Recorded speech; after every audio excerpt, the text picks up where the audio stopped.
Friends, तो आज हम देखते हैं SDLC मॉडल कैसे काम करता है, स्टेप्स क्या होते हैं, फेसेस क्या होते हैं। Hello everyone, I am Anjana Verma with 30 years of experience. तो चलिए आइए हम देखते हैं SDLC मॉडल कैसे काम करता है। SDLC मॉडल में 6 स्टेप्स होते हैं और वो फेसेस, पहला है planning, analysis, design, implementation, testing and उसके बाद डिप्लॉयमेंट एंड देन मेंटेनेंस। इसको पूरा करने की ये लाइफ साइकिल जो है एक सॉफ्टवेयर को बनाने के लिए हर फेज़ को एग्जीक्यूट करना होता है। इसके हिसाब से मॉडल जो भी हो, फेसेस सारे यूज़ किए जाते हैं। उसके बाद हम नेक्स्ट देखते हैं कि पहला phase planning and requirement gathering and analysis. First plan करेंगे कि हमें क्या करना है। आफ्टर दैट हम उस प्लानिंग के हिसाब से कस्टमर ने जो भी रिक्वायरमेंट बताई है उन्हें इकट्ठा करेंगे। फिर उसे एनालाइज करेंगे कि उनमें से हमें क्या ज़रूरत है और किस चीज़ की ज़रूरत नहीं है। हमारा ऑब्जेक्टिव होना चाहिए कि यूज़र नीड के हिसाब से हमें सॉफ्टवेयर बनाना है, सारे लोगों से मिलना है, functional and non functional requirement समझना है और डॉक्यूमेंट तैयार करना है। इसको समझने के लिए हम कुछ इस तरह का डायग्राम देख सकते हैं जिसमें आपको फोकस करना है। ब्रेन स्टॉर्मिंग मीन्स एकदम दिमाग को हिला डालना है।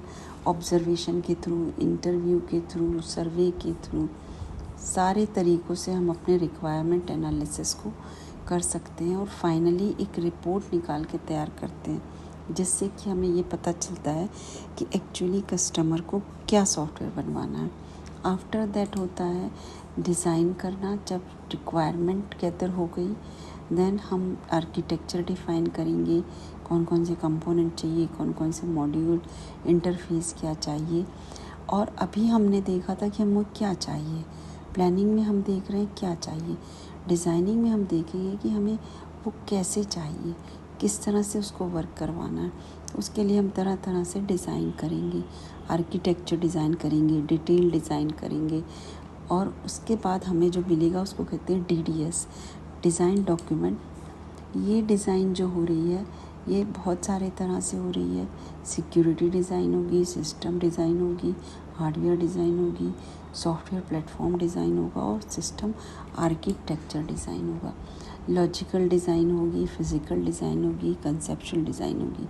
लॉजिकल में हम डेटा डिज़ाइन करेंगे, फिज़िकल में हम अवेलेबिलिटी, परफॉर्मेंस, इस तरह से डिज़ाइन करेंगे।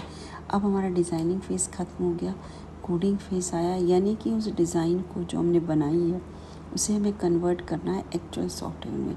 तो with the help of coding programming language हम स्टैंडर्ड मेंटेन करते हुए डेवलपमेंट करेंगे और हमारे को एक सॉफ्टवेयर डेवलपमेंट होके मिल जाएगा। उसके बाद सॉफ्टवेयर डेवलपमेंट के बाद हमारा असली काम है टेस्टिंग करना कि जो हमारे को यूज़र ने बताया था उस हिसाब से हमारा सॉफ्टवेयर तैयार हुआ है या नहीं हुआ है। तो हम पहले यूनिट टेस्टिंग करेंगे, इंटीग्रेशन करेंगे, फिर सिस्टम टेस्ट करेंगे, फिर यूज़र एक्सेप्टेंस टेस्ट करेगा और जितनी भी गलतियाँ निकल रही हैं उनको फिक्स करेंगे और अंत में हम एक रिपोर्ट तैयार करेंगे। उसके बाद जो है हमारे को ये भी है कि टेस्टिंग बहुत सारे तरह से होती है, जिस तरह से यहाँ डायग्राम में दिखा रहे हैं। यूनिट टेस्टिंग है, इंटीग्रेशन टेस्टिंग है, सैनिटी टेस्टिंग, स्मोक टेस्टिंग। ये सब जब हम टेस्टिंग पढ़ेंगे तब हम डिटेल में पढ़ेंगे।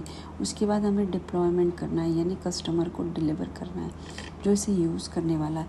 तो उसको हमें इंस्टॉल करना सिखाना है, एनवायरनमेंट में कैसे सेट होना ये सिखाना है और ये भी बताना है कि इसे लाइव कैसे करना है। इस तरह से हम कस्टमर को डिप्लॉय कर देंगे। उसके बाद आता है मेंटेनेंस पार्ट। मेंटेनेंस जब होता जाएगा, मतलब यदि हमने उसको डिलीवर कर दिया है और कोई प्रॉब्लम आ रहे हैं तो उसे फिक्स करना हमारा काम।